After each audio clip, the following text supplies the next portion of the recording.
have another check of traffic coming up in the 8 o'clock hour. For now, guys, back to you in studio. All right, thank you, Marissa. So as the tri-state area continues to reopen, more and more people are returning to work, right? And let's talk about a new survey, because it says 64% of U.S. workers say they would not feel comfortable returning to the office for 1 month or even more, right?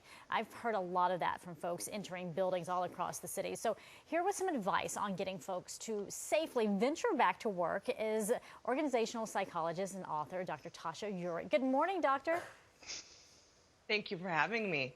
So I was talking with a worker yesterday who was just upset and beside herself that she was coming back to work because she felt like, hey, I can do this from home. I've been doing this from home. Why do I have to be in the building and put myself at risk? And I think a lot of folks feel that way. So what is your advice to them?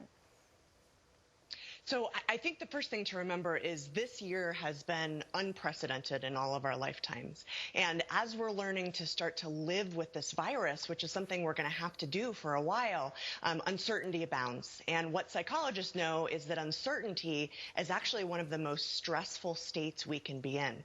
And so from my perspective, feeling anxious about going back, feeling anxious about all of this that's ahead is perfectly normal. So that's really the first thing to think about, is everything we're feeling is perfectly normal. Would you say that the longer you stay out, the harder it is to get back to work in the office? I think that's a really good point. You know, we get into new habits, and it was so jarring to get into that habit of working from home for so many of us that now we've just gotten comfortable with it, and now we're going back. But I think, you know, if anything, this year is going to make all of us incredibly resilient. Yeah, that is for sure. This is a year like any other. So what can we do at home right now to prepare ourselves to return to the workplace? So there are a couple things to think about.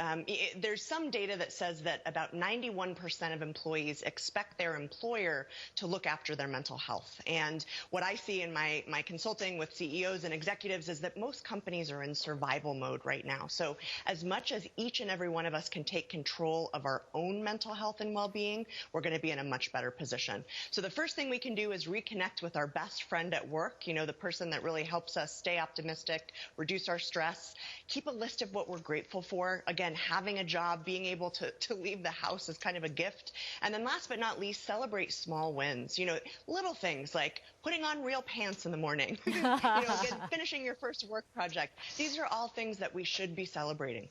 Yeah, it really is a mental game, and then you push that to the physical, like you say, people putting on pants, because a lot of folks have been Zooming, right, and doing things remotely, so it's just business from, you know, the top up. So as we head back to the office, and we're actually in the office, what can you do to make your surroundings a little more, I guess, less stressful, if you will, because there's a lot that's going on, not only mentally, but then you have your workload, too. And I think it's all about focusing on what you can control. And one of the things I help my clients do is what I call micro reflections. These things that take us just a couple seconds a day that can really bring us a lot of benefit. So one question to ask would be, you know, today as I go to work, what's one thing I can do to support my mental or physical health in this environment? Another question you can ask is, what's one thing that I can't control that I'm going to try to make peace with? Those are some questions that hopefully can help us hone in on those things that are under our control. But what if you get to work and you don't feel like the environment is as safe as you thought it might be? Precautions aren't being taken, people aren't wearing masks, those kinds of things.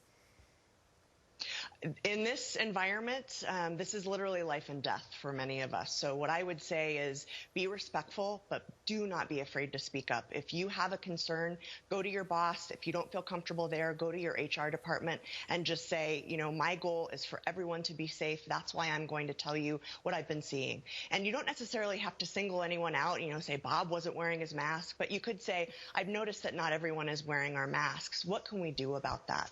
I think it's incumbent upon all of us to keep each other safe. Yes, that's indeed the case, right? Dr. Eurich, thank you so much for talking with us today and helping us with that mental game as we prepare to rebound from all of this. Thank you. Dan? Good advice there. All right, 7:50 coming up at 8:15, everyone. Ending solitary confinement in New York City jail.